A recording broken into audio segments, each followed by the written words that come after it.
Hey, bonjour à tous et bienvenue dans notre monde.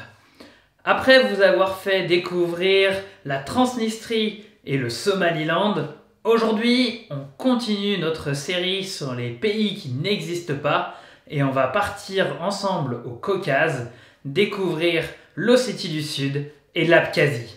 Bienvenue à tous dans Géopolitica. Allez, c'est parti!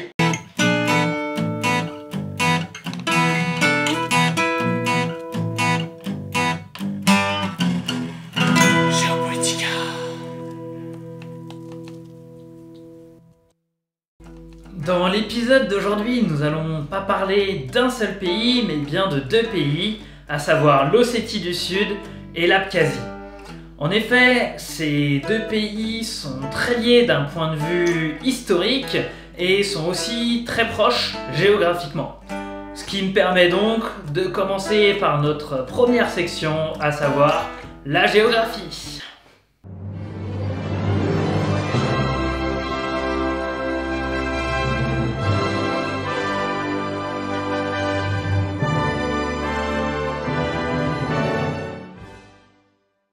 Donc l'Abkhazie et l'Ossétie du Sud sont deux pays situés officiellement par l'ONU en tant que faisant partie intégrante de la Géorgie dans le Caucase. Pour l'ONU, ces deux régions sont des régions autonomes de la Géorgie, bien que dans les faits, la Géorgie n'a strictement aucun contrôle sur eux. Les deux pays sont très proches géographiquement, comme je vous l'avais dit au début, puisque ceux-ci sont séparés d'environ 150 km². Les deux pays possèdent deux frontières, à savoir la Russie au nord et la Géorgie au sud. En plus de ça, l'Abkhazie possède 215 km de façade maritime qui donnent sur la mer Noire. L'Abkhazie fait environ 8600 km² pour 240 000 habitants, lorsque l'Ossétie du Sud fait 39 000 km² pour environ 50 000 habitants. Les deux pays sont très montagneux, puisqu'on pense que la montagne représente environ 70 à 80% des deux territoires. Parlons maintenant de l'histoire moderne de l'Abkhazie et de l'Ossétie du Sud.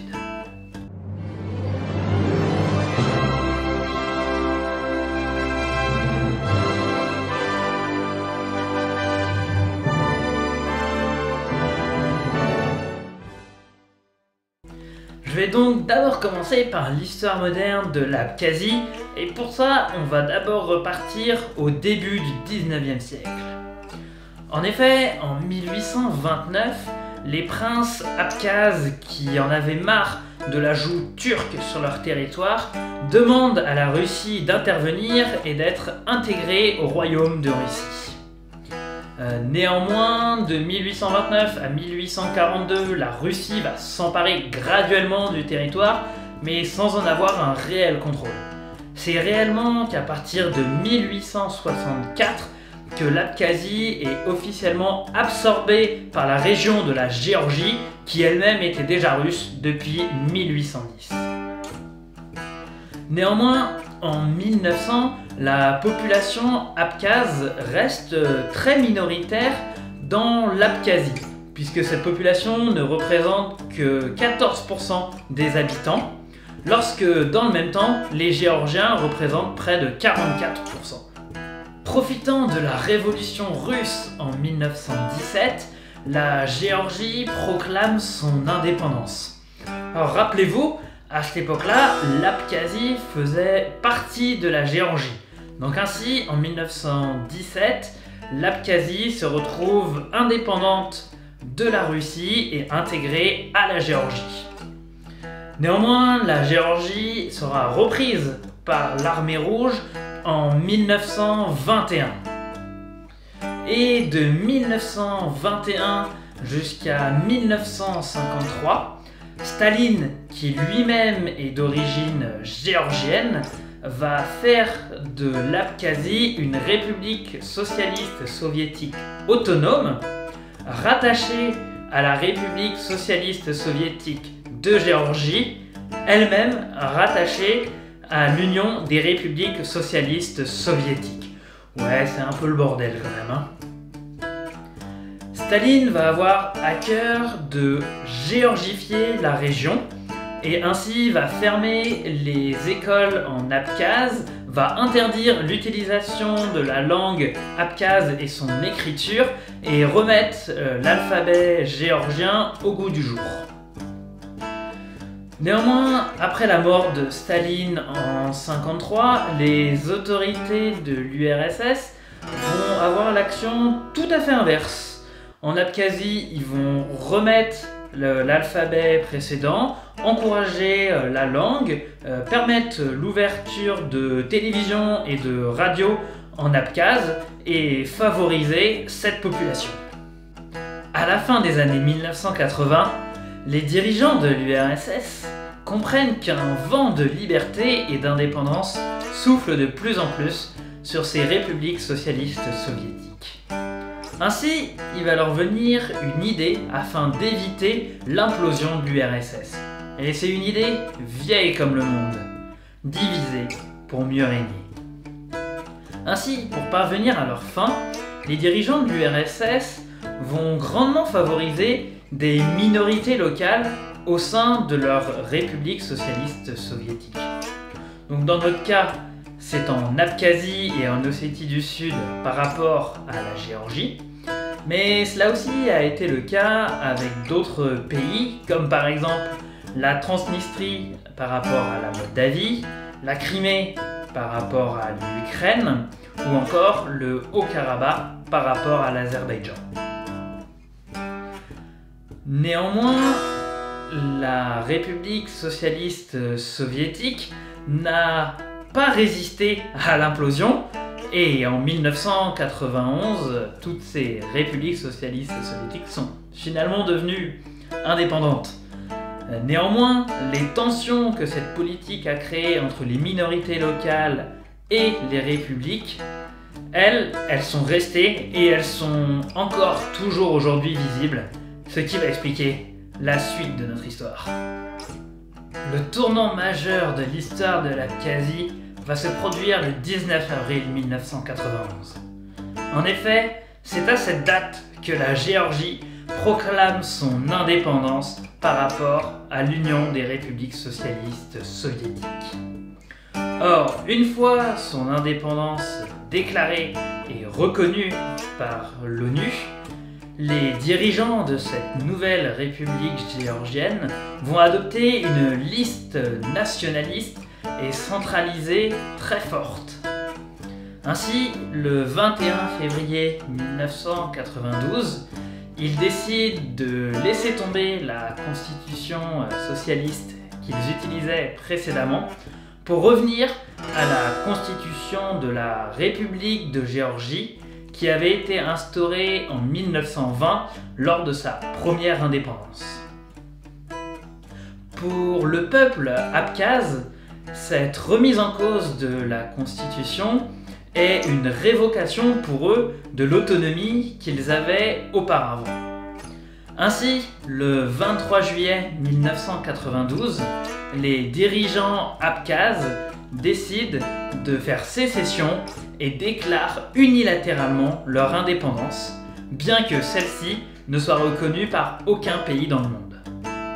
À la suite de la déclaration unilatérale d'indépendance de l'Abkhazie, un conflit va éclater entre d'un côté l'armée abkhaze et l'armée russe, et de l'autre côté la toute nouvelle armée géorgienne. Ce conflit va durer jusqu'en 1993 et faire entre 13 et 20 000 morts du côté géorgien et 3 000 morts du côté abkhaze. On va s'arrêter là pour le moment sur l'histoire de l'Abkhazie. On en reviendra un petit peu plus tard lorsque cette histoire va se confondre avec celle de l'Ossétie du Sud. Mais pour le moment, parlons de l'histoire moderne de l'Ossétie du Sud. Pour parler de l'histoire de l'Ossétie du Sud, je vais d'abord commencer par l'histoire du peuple ossète. En effet, le peuple ossète est un des plus vieux peuples présents dans le Caucase, puisqu'on estime qu'ils sont arrivés là environ au 7e siècle en provenance de Mongolie. Ainsi, l'Ossétie du Sud, dans son histoire moderne, a vu le jour en 1922, lorsque l'URSS déclare la région comme oblast autonome d'Ossétie du Sud, elle-même rattachée à la République socialiste soviétique de Géorgie, elle-même rattachée à l'Union des républiques socialistes soviétiques. Comme je vous l'avais dit précédemment pour l'Abkhazie, en 1991, la Géorgie va déclarer son indépendance par rapport à l'URSS. Or, ça ne plaît pas aux Ossètes qui préfèrent être rattachés à la Russie. Donc un conflit va aussi éclater entre 1991 et 1992 pour que l'Ossétie du Sud soit rattachée à la Russie et notamment à l'oblast d'Ossétie du Nord qui, elle, est toujours restée russe et encore aujourd'hui est toujours russe. La situation en Abkhazie et en Ossétie du Sud va rester sensiblement la même jusqu'en novembre 2003. C'est à cette date que va avoir lieu la révolution des roses en Géorgie. Cette révolution est une série de manifestations pacifistes dont le but est de renverser le gouvernement géorgien qui était en place depuis 1991 et l'indépendance de la Géorgie. À la suite de cette révolution, c'est le président Saakashvili qui va être élu, et Saakashvili est un président pro-européen et qui souhaite que la Géorgie intègre l'OTAN. Bien évidemment, cette révolution ne va pas plaire du tout à l'Ossétie du Sud et à la Russie. En réponse à cela, la Russie va créer une loi sur la nationalité qui permet à tout citoyen qui était auparavant dans l'Union des républiques socialistes soviétiques de demander la nationalité russe et de l'obtenir très facilement. Ainsi, de très nombreux Ossètes vont demander la nationalité russe et l'obtenir. À la suite de ces deux événements, les tensions vont vraiment monter graduellement entre la Russie et la Géorgie. Et le point culminant de celui-ci va être le 7 août 2008, lorsque Saakashvili décide de lancer une grande offensive contre l'Ossétie du Sud, et en à peine 2 jours, il arrive à reprendre la capitale Tskhinvali et à mettre dehors l'armée russe et l'armée ossète qui étaient sur place. Néanmoins, Saakashvili avait franchement totalement sous-estimé la détermination russe à garder le contrôle sur l'Ossétie du Sud. Ainsi, à peine 3 jours après le début de l'offensive, la Russie va ramener énormément de renforts en Ossétie du Sud et complètement écraser l'armée géorgienne. C'est aussi le 10 août que l'Abkhazie va à son tour entrer en guerre et récupérer les gorges de Kodori qui étaient encore sous contrôle géorgien. Le 12 août, le président russe Medvedev met fin au conflit puisque tous les objectifs sont atteints et que l'Ossétie du Sud et l'Abkhazie sont totalement libérés de l'armée géorgienne. Le 25 août 2008, le Parlement russe va reconnaître officiellement l'Abkhazie et l'Ossétie du Sud comme États indépendants, ce qu'elle n'avait pas fait précédemment en 1991 et 1993. Passons maintenant aux enjeux géopolitiques de nos deux pays.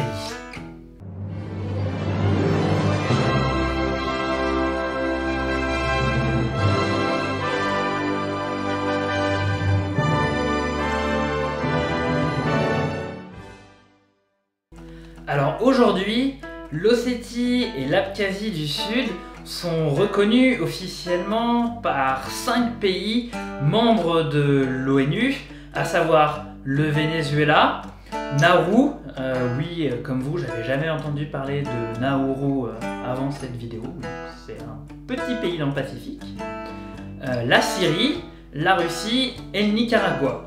Il est en plus reconnu par la Transnistrie, dont on a parlé, mais qui ne fait pas partie de l'ONU.